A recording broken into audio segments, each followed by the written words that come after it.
चलिए जानते हैं आज की देश और दुनिया की सिलेक्टेड काम की और महत्वपूर्ण 50 बड़ी खबरों को सिर्फ 10 मिनट में। पर अभी तक आपने इस वीडियो को लाइक नहीं किया तो लाइक कर दीजिए। तो चलिए वीडियो स्टार्ट करते हैं। पहली 2 डोज वाली वैक्सीन ही एक बार फिर बूस्टर डोज के रूप में दी जाएगी केंद्र सरकार।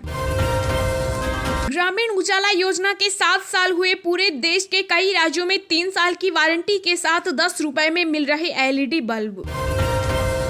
पीएम मोदी की फिरोजपुर रैली सुरक्षा कारणों से रद्द। बीजेपी ने मांगा सीएम चन्नी का इस्तीफा। गृह मंत्रालय ने भी मांगा जवाब। तमिलनाडु ने लागू किया रात्रि कर्फ्यू। रविवार को रहेगा पूर्ण लॉकडाउन। 9वीं कक्षा तक के स्कूल किए गए बंद। उत्तर प्रदेश में कोरोना का कहर। कांग्रेस ने अगले 2 हफ्ते के लिए टाली चुनावी रैलियां। कोरोना के खिलाफ जंग में भारत को एक और सफलता। भारत बायोटेक को नेजल वैक्सीन की तीसरे फेज के अध्ययन की मंजूरी। 15 से 18 आयु वर्ग के 1 करोड़ से अधिक युवाओं को लगी वैक्सीन की पहली खुराक। स्वास्थ्य मंत्री मनसुख मंडाविया। भारत में कोरोना की तीसरी लहर ने दी दस्तक। पिछले 24 घंटे में आए 58,000 नए मामले। एक ही दिन में बढ़े 55% मरीज। टाटा कैपिटल ने लॉन्च किया फ्लेक्सी प्लस लोन। 5 लाख से 5 करोड़ तक का ले सकते हैं होम लोन। ब्याज दर 6.70% से शुरू। कोरोना के बढ़ते मामलों के बीच सख्त हुआ रेल मंत्रालय। दोनों डोज ले चुके कर्मचारियों को ही ऑफिस में मिलेगी एंट्री। यूपी में आज से लागू हो जाएगी कोरोना की नई गाइडलाइन। बढ़ते कोरोना मामलों को देखते हुए योगी सरकार ने लिया फैसला। सीएम चन्नी ने किया 53,000 आंगनबाड़ी कार्यकर्ता और सहायिकाओं का मासिक मानदेय बढ़ाने का ऐलान। हर साल बढ़ेंगे 500 रुपए। विधानसभा चुनाव की तारीखों के ऐलान के साथ बड़ी रैलियों पर रोक लगा सकता है चुनाव आयोग। कोरोना की चपेट में आया अमिताभ बच्चन का घर जलसा। एक कर्मचारी निकला कोविड पॉजिटिव। भारत के खेलों पर फिर लग सकता है कोरोना का ग्रहण। पिछले 1 हफ्ते में स्थगित हुए कई बड़े टूर्नामेंट। 15 मार्च को प्रधानमंत्री नरेंद्र मोदी किसानों से करेंगे मुलाकात। भारत की पवित्र भूमि पर हमारा तिरंगा ही फहराता अच्छा लगता है। राहुल गांधी। टल गई पीएम मोदी की लखनऊ में होने वाली रैली। 9 जनवरी को होना था जनसभा का आयोजन। जाने क्यों लिया गया फैसला। पहाड़ों पर बर्फबारी। दिल्ली एनसीआर में बारिश। उत्तर भारत में बढ़ गई ठंड। जाने मौसम विभाग का अलर्ट। राजस्थान में गहलोत कैबिनेट की हुई बैठक। कोरोना के बिगड़ते हालात के मद्देनजर लिए गए कठोर निर्णय। तमिलनाडु में संडे को रहेगा टोटल लॉकडाउन। शनिवार को मेगा वैक्सीन कैंप लगेगा। स्वास्थ्य मंत्री।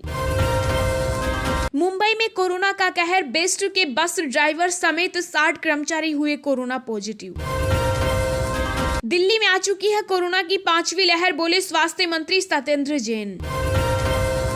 यूपी, दिल्ली, हरियाणा और पंजाब समेत इन 11 राज्यों में 2 दिन और रहेगा बारिश का जोर। पारा गिरने के भी आसार। मौसम विभाग ने जारी किया अलर्ट।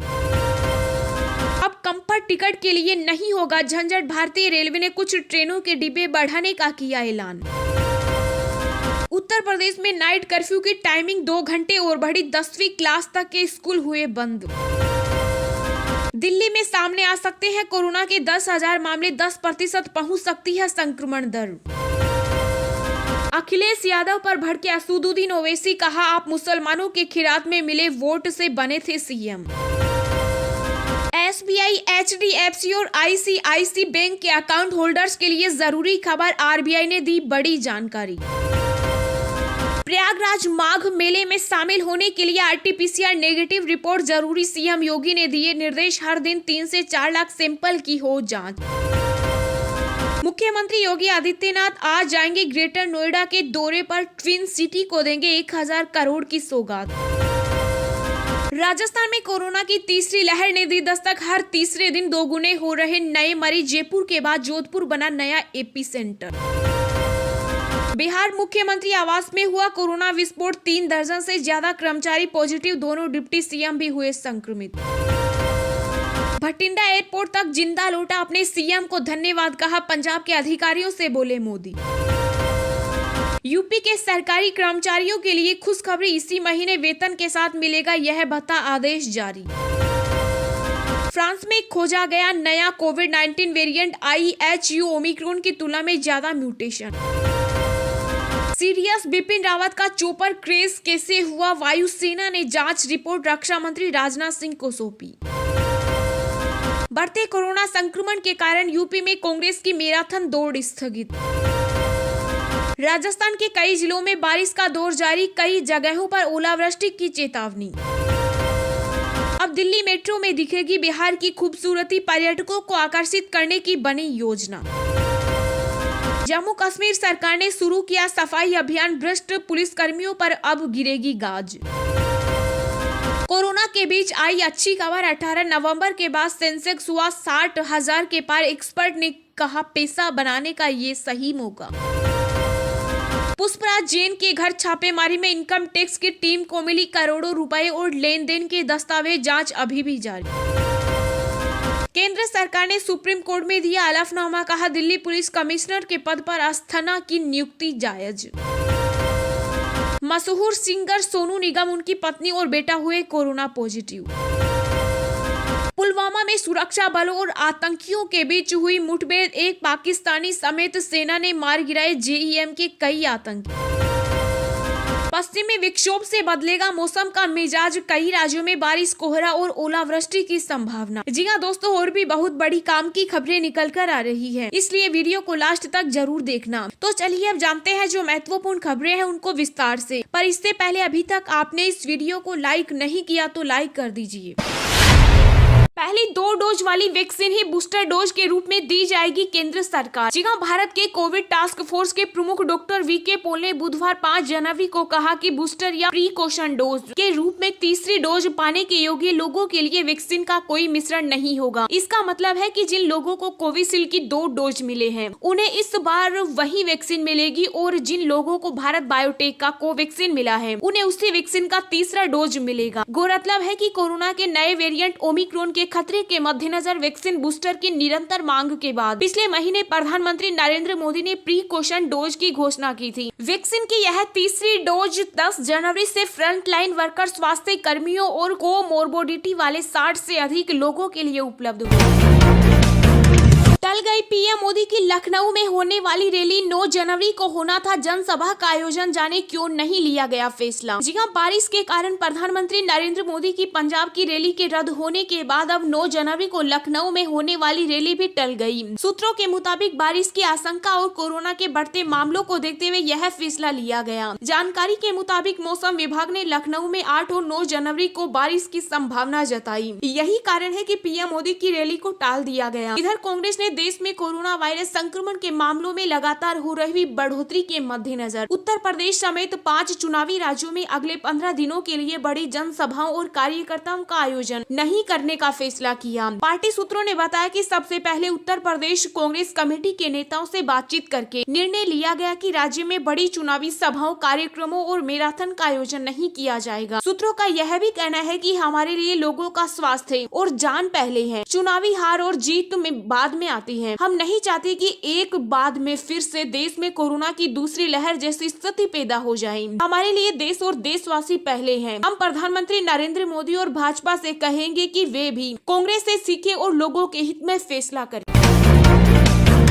टाटा कैपिटल ने लॉन्च किया फ्लेक्सी प्लस लोन, 5 लाख से 5 करोड़ तक का ले सकते हैं होम लोन, ब्याज दर 6.70% से शुरू। जी हां, टाटा कैपिटल ने एक नए तरह का लोन फ्लेक्सी प्लस लोन की शुरुआत की। इस लोन में कई आकर्षक फीचर दिए गए हैं जिससे कि ग्राहकों की सुविधाएं बढ़ाई जा सके। टाटा कैपिटल के सिक्योर्ड और अनसिक्योर्ड प्रोडक्ट कैटेगरी में इस लोन की सुविधा दी जा रही है। फ्लेक्सी प्लस लोन के बारे में लोगों को बताने के लिए टाटा कैपिटल ने मार्केटिंग कैंपेन इंडिया अपने मन की करो लॉन्च किया। आपको बता दें कि फ्लेक्सी प्लस लोन में कई सुविधाएं ली जा रही है, जैसे व्यक्तिगत ऋण या पर्सनल लोन, व्यवसाय ऋण या बिजनेस लोन, संपत्ति पर ऋण लोन या ओन प्रॉपर्टी, 2 पहिया ऋण या 2 व्हीलर लोन, प्रयुक्त कार ऋण या यूज्ड कार लोन, गृह ऋण या होम लोन। लोन का हर प्रोडक्ट कई नई सुविधाओं के माध्यम से ग्राहकों को लाभ देता है और ग्राहकों को उनकी आवश्यकताओं के अनुसार लोन के इस्तेमाल की आजादी देता है। फ्लेक्सी प्लस लोन के अंतर्गत ज्यादा अवधि के लिए लोन ले सकते हैं। ओवरड्राफ्ट फैसिलिटी के साथ स्टेप अप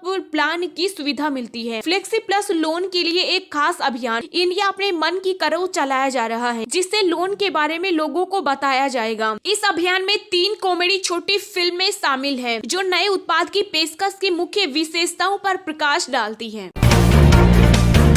बढ़ते कोरोना मामलों को देखते हुए यूपी सरकार ने जारी की नई गाइडलाइन। आज से लागू हो जाएंगे ये नियम। जी हां, उत्तर प्रदेश में कोरोना का कहर बढ़ता ही जा रहा है। इसको लेकर उत्तर प्रदेश के मुख्यमंत्री योगी आदित्यनाथ ने लखनऊ में एक हाई लेवल मीटिंग की, जिसमें राज्य में फिलहाल वीकेंड लॉकडाउन नहीं लगाने का फैसला किया। हालांकि कोरोना नियंत्रण को लेकर कुछ नए नियम लागू होंगे, जिसे लेकर शासनादेश जारी किया जाएगा। बता दें कि नए नियम 6 जनवरी यानी आज से लागू हो जाएंगे। नई गाइडलाइन के अनुसार आज राज्य सरकार ने 10वीं तक के सभी सरकारी और निजी स्कूलों को आज से 14 जनवरी तक के लिए बंद कर दिया। किसी भी जिले में कोरोना के एक्टिव केस की संख्या 1000 से अधिक होने पर नाइट कर्फ्यू की अवधि को 2 घंटे बढ़ा दिया जाएगा। यह रात 10 बजे से सुबह 6 बजे तक रहेगा। अभी पूरे प्रदेश में नाइट कर्फ्यू रात 11 बजे से सुबह 5 बजे तक के लिए लागू है। Cinema hall, banquet hall, restaurant व सार्वजनिक स्थल 50% क्षमता के साथ संचालित होंगे। शादी समारोह और बंद स्थानों में एक समय में 100 से अधिक लोगों की अनुमति नहीं होगी। खुले स्थान पर समारोह में ग्राउंड की कुल क्षमता के 50% लोगों की अनुमति होगी। Swimming pool, water park, gym बंद रहेंगे। सभी सरकारी और प्राइवेट दफ्तरों, स्मारक, धार्मिक स्थलों, होटल, रेस्टोरेंट में बिना स्क्रीनिंग, सैनिटाइजेशन के किसी को भी प्रवेश नहीं मिलेगा। दिन भर की ताजा खबरें सबसे पहले पाने के लिए चैनल को सब्सक्राइब करें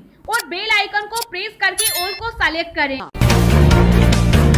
भारत में कोरोना की तीसरी लहर ने दी दस्तक। पिछले 24 घंटों में आए 58,000 नए मामले, एक ही दिन में बढ़े 55% मरीज। जी हां, देश में कोरोना वायरस की तीसरी लहर ने आहट दे दी है। एक ही दिन में कोरोना के मामलों में बड़ा उछाल देखने को मिल रहा है। बीते 24 घंटों में कोरोना के 58,000 से ज्यादा नए मामले सामने आए। इससे पहले दिन कोरोना के 37,379 नए मामले सामने आए थे। स्वास्थ्य मंत्रालय ने बताया कि 24 घंटों में देश में कोरोना के 58,097 नए मामले सामने आई। इस दौरान 15,389 रिकवरी भी हुई। इसके अलावा 534 मरीजों की मौत हो गई। आपको बता दें कि देश में एक्टिव मरीजों की संख्या बढ़कर 2,14,004 हो गई। डेली पॉजिटिविटी रेट भी बढ़कर 4.18% हो गई। स्वास्थ्य मंत्रालय ने बताया कि कोरोना से अब तक 3,43,21,803 लोग रिकवर हो चुके। इसके अलावा कुल 4,42,551 मरीज कोरोना से अपनी जान गंवा